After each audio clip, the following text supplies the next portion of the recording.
ছবির মতো বাধাই করা সবুজে ঘেরা জনপদ কাশ্মীর, তবে শান্তির জনপদ এখন রূপ নিয়েছে আতঙ্কের জনপদে। দুশ্চিন্তায় দিন পার করছে নিয়ন্ত্রণ রেখায় বসবাসরত শত শত মানুষ। নিজ দেশের স্বার্থ রক্ষায় যে কোনো মুহূর্তে সংঘাতে জড়াতে পারে দুই পারমাণবিক শক্তিধর দেশ ভারত পাকিস্তান। এমন আশঙ্কায় প্রাণে বাঁচার পথ খুঁজছে কাঁটাতারে আবদ্ধ মানুষগুলো।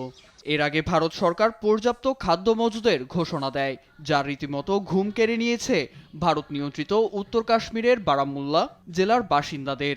বিশেষ করে নতুন প্রজন্মের ভবিষ্যতের কথা ভেবেই কপালে দুশ্চিন্তার ভাঁজ পড়েছে পরিবারের সদস্যদের। যুদ্ধ শুরু হলে এখানে বেঁচে থাকার উপায় নেই। আমরা কোথায় যাব? ভারত পাকিস্তান দুদিকের কাঁটাতারের মাঝে আমরা আটকে আছি। এদিকে পাকিস্তান নিয়ন্ত্রিত কাশ্মীরে দেখা মেলে উল্টো চিত্র। সম্ভাব্য যুদ্ধের আভাস সেখানে নিজেদের মধ্যে বাড়িয়েছে ঐক্য। সাহস দেখাচ্ছে নিয়ন্ত্রণ রেখায় বসবাসরত চৌকাথি গ্রামের বাসিন্দারা। নিজেদের নিরাপত্তার চেয়ে দেশকে রক্ষায় এসব সাধারণের মূল লক্ষ্য। যুদ্ধ হলে পরিবারের সবাইকে বাঁচাতে আমরা বাংকারগুলো ব্যবহার করব। এগুলোই আমাদের ক্ষেপণাস্ত্রের হাত থেকে রক্ষা করবে। ভারতের পদক্ষেপের উপর নির্ভর করেই আমরা পাল্টা পদক্ষেপ নিব। তাদের চড়া মূল্য দিতে হবে। পাকিস্তানের ওপর জুলুম আমরা আর মেনে নেব না।